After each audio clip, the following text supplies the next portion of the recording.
Good morning all of you. आज अपन बात करेंगे एनसीईआरटी सीरीज का जो अगला टॉपिक है उद्योग। उद्योग क्या होता है? उद्योग का मतलब इंडस्ट्री यानी उद्योग का मतलब है यानी कुछ कच्चे पदार्थ है, कच्चे माल है। कच्चे माल को अपन क्या कर सकते हैं, उनका विनिर्माण करके उनको नए रूप में परिवर्तित करना, तो वो क्या कहलाता है? वो उद्योग कहलाता है। वो उद्योग प्रक्रिया के द्वारा था। और उद्योग को अपन द्वितीय प्रक्रिया में यानी आर्थिक व्यवसाय की जो 5 प्रक्रिया हैं, प्राथमिक प्रक्रिया, द्वितीय प्रक्रिया, तृतीय प्रक्रिया, चतुर्थ क्रियाकलाप और पंचम क्रियाकलाप, उनमें अपन द्वितीय क्रियाकलाप में रखते हैं। और द्वितीय उद्योग या अपन सीधा कह सकते हैं विनिर्माण उद्योग या विनिर्माण यानी कच्ची वस्तुओं को अपन निर्मित करके पक्के माल के रूप में, कच्चे माल को पक्के माल के रूप में अपन क्या करते हैं, परिवर्तित करते हैं। उसी को अपन क्या कहते हैं, उद्योग कहते हैं। यानी कोई बड़ा इंडस्ट्री है, उनके द्वारा ही अपन क्या करते हैं, कच्चे माल को रूप परिवर्तन करके उनका मूल्य बढ़ाया जाता है, तो वो आपका उद्योग कहलाता है। उद्योग किसके? द्वितीय क्रम की प्रक्रिया। अब अपन एक दो शब्दावली यहाँ दी हुई है। पहले अपन उद्योगों का वर्गीकरण लेते हैं। उद्योगों का वर्गीकरण कई प्रकार से किया जा सकता है। जैसे एक आपको पूछा जा सकता है आकार के आधार पर, बड़े उद्योग भी होते हैं और छोटे उद्योग। देखो आकार के आधार पर उद्योग, देखो लघु उद्योग यानी ऐसे उद्योग जो घरेलू काम है, या अपन कह सकते हैं गाँव में रोजगार के लिए कुटीर उद्योग, वो छोटे छोटे उद्योग जो अपन के घर के फैमिली के मेंबर्स द्वारा भी किए जा सकते हैं। जैसे टोकरी बुनना है, चटाई बनाना है, दरिया बनाना है, ऐसे उद्योग जो अपन के घरेलू यानी परिवार के लोगों द्वारा कम पूंजी यानी कम पैसों द्वारा छोटी मशीनों द्वारा किए जाने वाले उद्योगों को अपन क्या कहते हैं, लघु उद्योग या कुटीर उद्योग कहते हैं।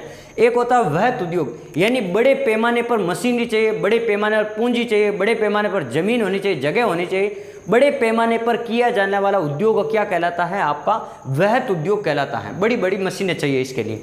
फिर अपन बात करते हैं स्वामित्व के आधार पर उद्योग। स्वामित्व के आधार पर उद्योग को मुख्य रूप से अपन 3 भागों में पढ़ते हैं। एक होता है निजी उद्योग यानी किसी व्यक्ति विशेष का जो उद्योग है, छोटा उद्योग हो चाहे बड़ा उद्योग हो, कोई व्यक्ति की जैसे सीमेंट की फैक्ट्री है, जैसे आपके खड्डी की फैक्ट्री है, जीवाश्म की फैक्ट्री है, साबुन बनाने की फैक्ट्री है, तो वो निजी उद्योग के रूप में आएगा। फिर अपन बात करेंगे सार्वजनिक का मतलब है सरकारी उद्योग। इस प्रकार का उद्योग जिसमें सरकार के द्वारा, सरकारी नीतियों के द्वारा जो उद्योग चलाया जाता है उसे अपन सरकारी उद्योग कहते हैं, सार्वजनिक जो सबके लिए। एक होता है सहकारी का मतलब है किसी समुदाय विशेष के लोगों द्वारा जो उद्योग एवं सरकार के अनुदान द्वारा, समुदाय भी है और सरकार भी है, उन दोनों के सहयोग से जो उद्योग चलता है उसे अपन क्या कहते हैं, सहकारी उद्योग के रूप में अपन जानते हैं। एक होता है कच्चे माल के आधार पर उद्योग को अपन बांटते हैं। कच्चे माल के आधार पर भी अपन उद्योग को अलग अलग, जैसे कृषि पर आधारित उद्योग। जैसे कृषि पर कौन सा उद्योग आधारित है, आपने देखा होगा सूती वस्त्र उद्योग, तो कपास नहीं होगा तो कैसे होगा, जूट उद्योग, ठीक है, ये कृषि पर आधारित उद्योग है। चीनी उद्योग, ये देखो आपके गन्ने पर आधारित उद्योग है, शक्कर बनाना, और कपास से आपके वस्त्र बनाना, जूट से और अन्य सामग्री बनाना, तो ये कृषि आधारित उद्योग है। फिर अपन बात करेंगे खनिज आधारित उद्योग। जैसे आपने देखा होगा कुछ खनिज जैसे यूरिया खाद बनाते हैं खनिजों से। अपन बात करेंगे जैसे कई ऐसे सारे खनिज हैं जिनके वजह से जैसे हीरा है, तांबा है, सोना है, ये क्या है, ये धात्विक खनिज है। इन धातुओं की खनिज के कारण ही कुछ उद्योग चलते हैं। एक है वन आधारित यानी वनों से प्राप्त होने वाली, चाहे लकड़ी हो, चाहे जड़ी बूटियाँ हो, चाहे अन्य सामग्री हो, चाहे फल फ्रूट हो, ये किस पे आधारित है, वन उद्योग पे आधारित है। जैसे कागज उद्योग, अगर लकड़ी नहीं होगी तो कागज पेपर कैसे बनेगा, तो जैसे कनाडा में सबसे ज़्यादा जो कागज का उत्पादन है वो कनाडा के शंकुधारी वनों से होता है, तो वो वन आधारित उद्योग हो गया। फिर अपन बात करते हैं समुद्र आधारित उद्योग। समुद्र यानी मछलियों द्वारा जो उद्योग है चलते हैं, जैसे मांस है, मछली है, ये वाला। और कुछ जैसे सीप है, जैसे शंख है, कुछ सीपी है, कुछ समुद्री ऐसे अवशेष होते हैं समुद्र में बहाकर लाए जाते हैं, उनसे जो उद्योग चलते हैं। जैसे सीमेंट भी शुरुआत में समुद्र में जो सीप होते हैं उनको पीस कर बनाई जाती थी, तो वो सीमेंट उद्योग तो फेल हो गया। लेकिन अन्य उद्योग है वो समुद्र पर आधारित उद्योग है। जैसे मैंने आपको मछली पालन वाला उद्योग बता दिया, और दूसरे सीप है या शंख वगैरह है, कुछ समुद्र से ऐसी चीज़ें जो अपन को मार्केट में आती है, उनका आधारित उद्योग समुद्र आधारित उद्योग है। एक अपन बात करते हैं शब्दावली दी हुई है प्रगलन का मतलब होता है जैसे कोई कठोर या अशुद्ध पदार्थ है, उनको एक ऐसी प्रक्रिया द्वारा उनको गलाया जाता है, उनको पिघलाया जाता है और उनको शुद्ध किया जाता है, तो उसे अपन क्या कहते हैं, प्रगलन कहते हैं। ये एक शब्दावली दी हुई। एक शब्दावली दी हुई है सनराइज उद्योग। सनराइज का मतलब है जैसे अपन का सूर्य उदय हो रहा, तो उभरते हुए उद्योग के रूप में जो प्रसिद्ध है उसे अपन क्या कहते हैं, सनराइज उद्योग कहते हैं, उभरते हुए उद्योग के रूप में, यानी जिनका प्रचलन वर्तमान में सर्वाधिक हो, जिनका महत्व सर्वाधिक हो। जैसे इलेक्ट्रॉनिक उद्योग है अपन के, इलेक्ट्रॉनिक सामान का, जैसे सूचना से संबंधित है, जैसे स्वास्थ्य से संबंधित है, जैसे शिक्षा से संबंधित उद्योग है, जैसे आपका सूचना हो गया, तकनीकी के संबंधित उद्योग है, मशीनरी से संबंधित उद्योग है। इन सभी उद्योग को अपन सनराइज उद्योग का दर्जा देते हैं, सनराइज उद्योग की श्रेणी में, यानी उभरते हुए उद्योग की श्रेणी में अपन रखते हैं। अब अपन बात करेंगे कि अमेरिका में और भारत में यहाँ एक विशेष दिया हुआ लोहा इस्पात उद्योग। तो लोहा इस्पात उद्योग क्या है? देखो, लोहा इस्पात उद्योग, पहली बात तो ये ध्यान रखना, लोहा इस्पात उद्योग है ये आधारभूत उद्योग माना जाता है। आधारभूत उद्योग, ये आधारभूत उद्योग क्यों माना जाता है, या उद्योगों की क्या माना जाता है, धुरी। उद्योगों की क्या माना जाता है, धुरी। यह लिख देता हूं, उद्योगों की धुरी माना जाता है। क्यों माना जाता है? क्योंकि कोई भी उद्योग लगाने से पूर्व वहां आपके लिए लोहा होना जरूरी है। उनकी मशीन बनाने के लिए मशीनरी, संपूर्ण मशीनरी लगभग लोहे की बनी होती है। वहाँ पे जितने भी परिवहन के साधन है वो भी लोहे के बने होते हैं। वो जो इंफ्रास्ट्रक्चर होता है उसका ढांचा, भौतिक ढांचा, वो भी अधिकांशतः लोहे का बना होता है। इसलिए सभी उद्योगों का जो आधारभूत है या उद्योगों की जो धुरी है वो लोहा इस्पात उद्योग को माना जाता है। पहली बात तो ये ध्यान रखना। फिर लोहा इस्पात उद्योग के रूप में जमशेदपुर कैसे प्रसिद्ध है, यानी प्राचीन समय में जो लोहा इस्पात उद्योग था वो इतना विकसित नहीं था, लेकिन जो वर्तमान में जो आपका जमशेदपुर है, पहले एक साक्ची उद्योग था, साक्ची, वो 1907 में बनाया हुआ था जमशेदजी टाटा द्वारा। तो उन्होंने वो साक्ची उद्योग को फिर उन्होंने क्या कर दिया, आपकी दो नदियां हैं झारखंड, एक है खारकोई और एक है आपकी स्वर्णरेखा नदी, उनके पास में जमशेदपुर नामक स्थान पर जमशेदजी टाटा ने वहाँ एक बड़ा लोहा इस्पात उद्योग, आधुनिक टेक्नोलॉजी से युक्त, यानी बड़ी बड़ी मशीनों जैसा एक उद्योग बनाया। उस उद्योग को ही अपन क्या कहते हैं, जमशेदजी टाटा उद्योग कहते हैं, जिसको अभी वर्तमान में अपन टिस्को के नाम से भी जानते हैं। किसके नाम से? टिस्को के नाम से। वही जमशेदपुर, यहाँ मैंने लिखा जमशेदपुर किसके लिए प्रसिद्ध है, लोहा इस्पात उद्योग के लिए प्रसिद्ध है, मुख्य रूप से भारत में। कहाँ पे है? आपके स्वर्णखोई, खारकोई नदी और स्वर्णरेखा नदियों के संगम पर बना हुआ है, क्योंकि वहाँ से पानी की आपूर्ति भी हो जाती है। एक दिया हुआ पीटर्सबर्ग, अमेरिका में आपको पता होना चाहिए, यानी उत्तरी अमेरिका यूएसए में एक पीटर्सबर्ग नाम का स्थान है, वहाँ पे लोहा इस्पात उद्योग बहुत ही अधिक है। इसे विश्व की लोहा इस्पात राजधानी भी कहते हैं, यानी सबसे अधिक लोहे का इस्पात का यहाँ पे उद्योग लगे हुए हैं या लोहा का विकास हुआ है।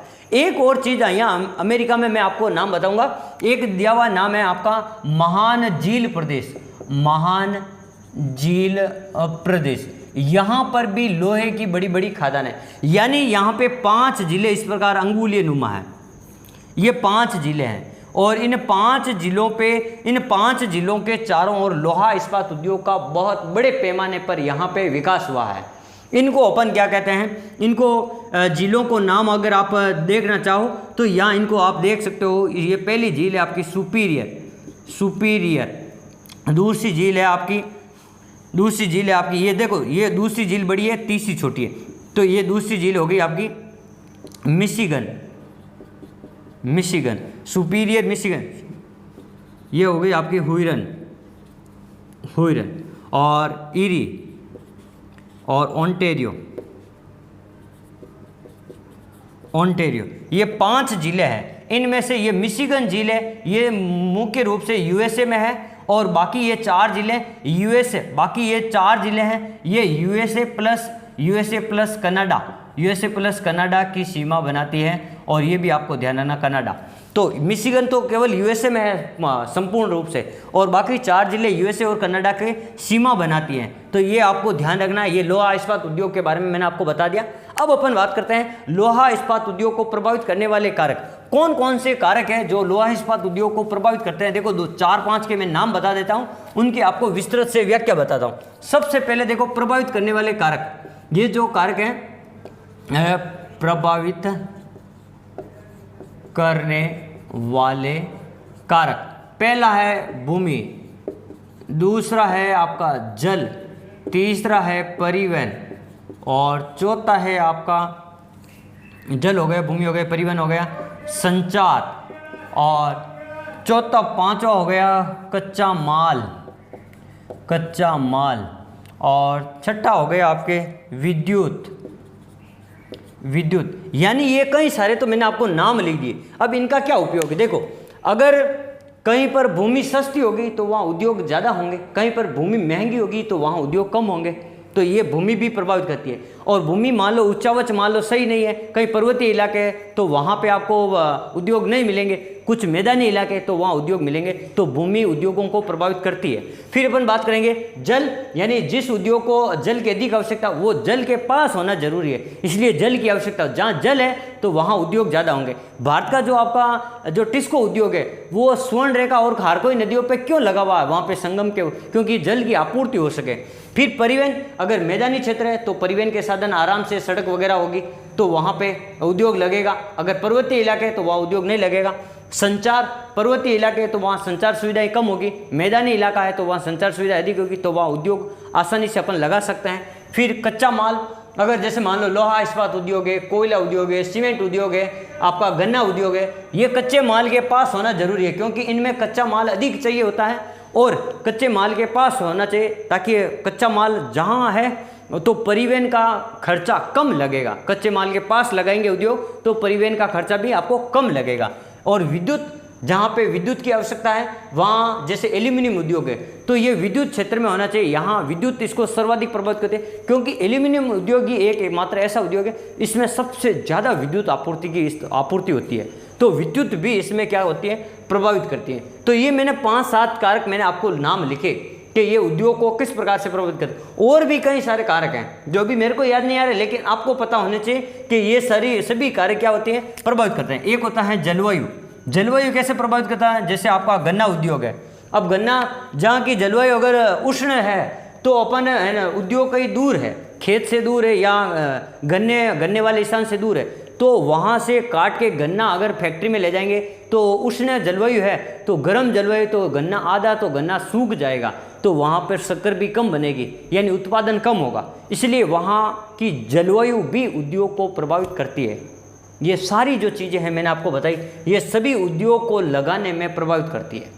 उद्योग के स्थायीकरण में ये सभी कारक महत्वपूर्ण रूप से प्रभावित करते हैं। तो आज हम इस वीडियो में इतना ही पढ़ेंगे क्योंकि हमने ये पढ़ा उद्योग से संबंधित शब्दावली और उद्योग को प्रभावित करने वाले कारक, उद्योग के प्रकार। आप इस वीडियो को अधिक से अधिक शेयर जरूर करें, हंसते रहें, मुस्कुराते रहें और अपनी पढ़ाई को निरंतर जारी रखें। धन्यवाद।